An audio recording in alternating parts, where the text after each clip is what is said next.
जैसा कि last episode में हमने देखा कि जियान और उसकी टीम अब इनर कोर्ट में पहुंच चुकी है और अब जियान की टीम को उनके रहने के घर दिखाए जाते हैं जो काफी अच्छे हैं।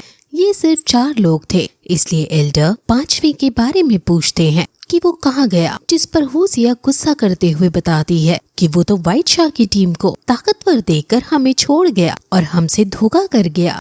एल्डर को ये सुनकर बुरा लगता है क्योंकि अगर फ्रेशर्स की टीम ऐसे ही टूटती रही तो इनका यहाँ पर सरवाइव करना मुश्किल हो जाएगा। ओल्ड स्टूडेंट्स के पास उनकी बार के खुद के डिविजन्स है और कुछ ही दिनों में न्यू स्टूडेंट्स भी अपने डिवीजन क्रिएट करना सीख जाएंगे। एल्डर फिर उन चारों को समझाते हैं कि तुम चाहे कितने भी स्ट्रॉन्ग हो लेकिन फिर भी तुम्हें यहाँ फायर हंट करना ही होगा। फायर एनर्जी ही यहाँ की करेंसी है और जो भी तुम्हें यहाँ कुछ प्राप्त होगा वो फायर एनर्जी से ही होगा। वो फिर जियान की तारीफ करते हैं और टीम की भी कि उन्हें अपने कैप्टन पर पूरा भरोसा है और अब होशिया और वू हाओ भी जियान से काफी इम्प्रेस थे, इसलिए एल्डर्स के साथ वो भी जियान की तारीफ करते हैं कि जब जियान उनके साथ रहता है तब उन्हें सेफ महसूस होता है। अब एल्डर्स उनको उनका कमरा दिखाकर वहाँ से चले जाते हैं, लेकिन जाते जाते होशिया पूछती है कि हमारी ट्रेनिंग कब शुरू होगी और इसका कोर्स करिकुलम क्या होगा। तो इस पर एल्डर बताता है कि यहाँ ये सब नहीं होता है। फायर एनर्जी को खर्च करके तुम्हें स्काई बर्निंग गैस में जाना होगा और वही तुम्हारी प्रैक्टिस होगी। ये तरीका किसी भी कोर्स से काफी ज्यादा अच्छा है। अब सभी अपने अपने रूम में चले जाते हैं और जियान अपनी स्नेक के साथ मेडिटेट करके खुद को रिकवर करने लगता है क्योंकि बुद्धा लोटस फायर यूज करने में उसे काफी ज्यादा नुकसान हो गया था स्पिरिट पार का। स्नेक जो कि अभी भी पूरी तरह क्वीन मेडुसा नहीं बन पा रही थी, वो भी मेडिटेट कर रही थी और जियान उसे भी रिकवर पोशन खिलाता है। अब फिर जियान के टीचर वहाँ आते हैं और क्योंकि ये लोग फॉलन हार्ट फ्लेम की तलाश कर रहे हैं इसलिए जियान पूछता है कि क्या आपको यहाँ फॉलन हार्ट फ्लेम की महक आई है। टीचर बताते हैं कि मुझे उत्तर की दिशा से फ्लेम के होने का अनुभव हो रहा है और तुम्हें वहाँ जाकर देखना ही चाहिए। जियान वहाँ कल सुबह जाने का डिसाइड करता है और फिर सोने चला जाता है। अब जियान सुबह तैयार होकर उत्तर की ओर जाने लगता है, लेकिन और थोड़ा आगे चलने पर वो कई सारे ओल्ड स्टूडेंट्स को एक टावर की तरफ जाते हुए देखता है। वो लोग उस टावर को कहता कह रहे थे और जियान अब अपने कदमों को तेज करके तुरंत वहाँ पहुँचने की कोशिश करता है और उसे स्काई बर्निंग गैस टावर दिख जाता है। जियान बच्चों के साथ घुल मिलकर फायर गेट से पास होने लगता है। इस टावर के आसपास ज्वालामुखी है, लेकिन एक खास तरह की फ्लेम जो इस टावर को जलने से बचाए हुए है वो भी मौजूद है और ऐसा खास टावर देखकर जियान समझ जाता है कि उसे फॉलन हार्ट फ्लेम यही मिलेगी।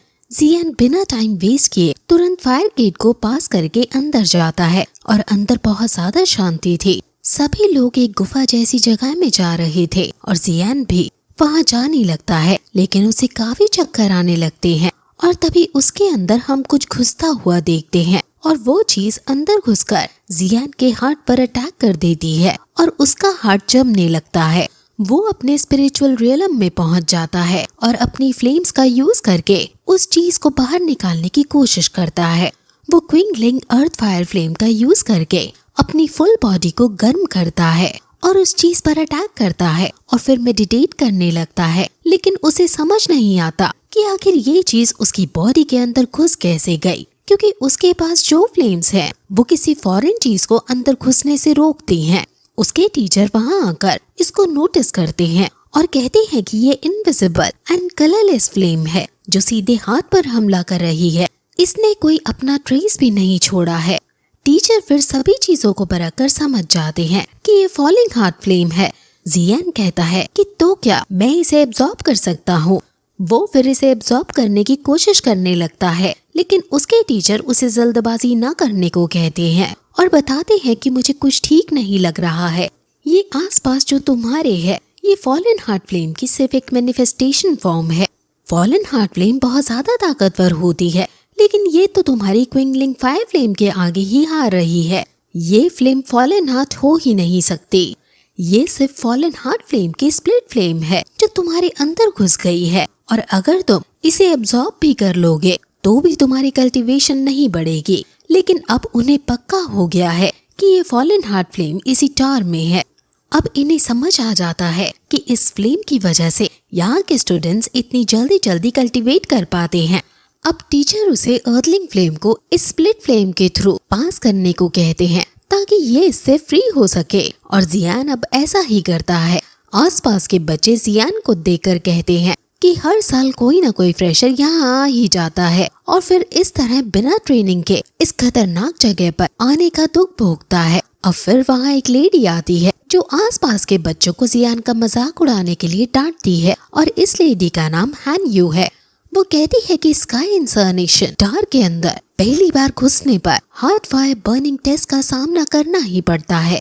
हान यू को चिंता होने लगती है, इसलिए वो जल्दी से एल्डर को बुलाने को कहती है, क्योंकि अगर इसको सही नहीं किया गया तो ये जलकर भस्म हो जाएगा। वही व्हाइट शाह, जिसमें अब बाइशान भी शामिल हो गया था, वो फ्रेशर के यहाँ आ गई थी और वो इनसे फायर एनर्जी की डिमांड करने लगी। लेकिन ये लोग कहते हैं कि हमने अपनी फायर एनर्जी पहले ही जितनी फीस होती है उतनी दे दी है, और यहाँ के रूल्स हमें भी पता है, इसलिए तुम और ज्यादा हमसे नहीं मांग सकते हो। लीडर धमकाता है कि अगर तुमने और फायर एनर्जी फीस के रूप में नहीं दी तो तुम यहाँ के रूल्स जानते हो, हमारे पास छीनने का अधिकार है। वो हाव आकर लड़ने को तैयार है, लेकिन जी जूनियर उसे रोकती है और कहती है कि जल्दबाजी करना ठीक नहीं। बाइशान अब आगे आकर जी जूनियर और हुजिया से कहता है कि अगर तुम्हें हमारी टीम में आना है तो तुम मोस्ट वेलकम हो। मेरे कजन और मेरे नए दोस्त तुम्हारी प्रोटेक्शन की गारंटी लेंगे और तुम्हें फायर एनर्जी भी प्रोवाइड की जाएगी। हुजिया गुस्से में उसके ऑफर को ठुकरा देती है और जी जूनियर उसे जाने को कहती है, और सभी बच्चे भी कहते हैं कि ये जगह फ्रेशर्स की है और तुम यहाँ पर वेलकम नहीं हो, यानी तुम यहाँ से जाओ। वहीं दूसरी तरफ एल्डर लियू आते हैं और कहते हैं कि आखिर कौन इग्नोरेंट फ्रेशर है जो यहाँ तक आ गया है बिना सोचे समझे। हान यू एल्डर लियू को देखकर उन्हें ग्रीट करती है, जिस पर वो उसका हाल चाल पूछकर उसकी कल्टीवेशन के बारे में पूछते हैं, जिस पर वो बताती है कि वो 6 स्टार डॉलिन लेवल पर पहुँचने वाली है, यानी वो बहुत ज्यादा ताकतवर है। हान यू फिर जियान की उसे हालत बताती है कि इसे हमें बचाना होगा। एल्डर लियू समझ आते हैं कि ये जियान है जिसने सभी ओल्ड टीम्स को हराकर इनर कोर्ट में एडमिशन पाया है।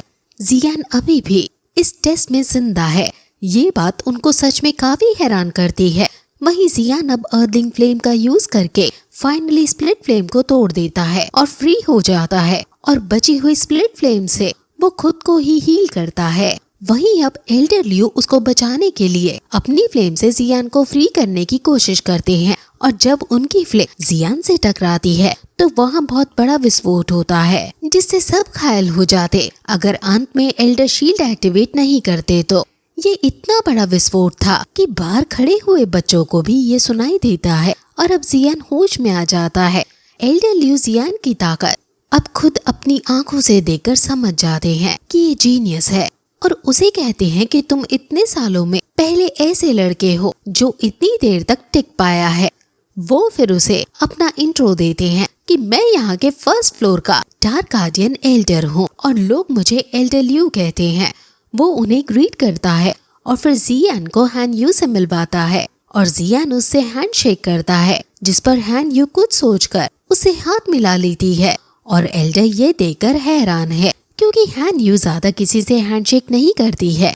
अब फिर एल्डर उसे अंदर लेकर जाते हैं और अंदर जियान को ज्वालामुखी सा कुछ दिखता है, और ध्यान से देखने पर पता चलता है कि वो एक ड्रैगन था। इसके बाद ये एपिसोड फिर यहीं खत्म हो जाता है।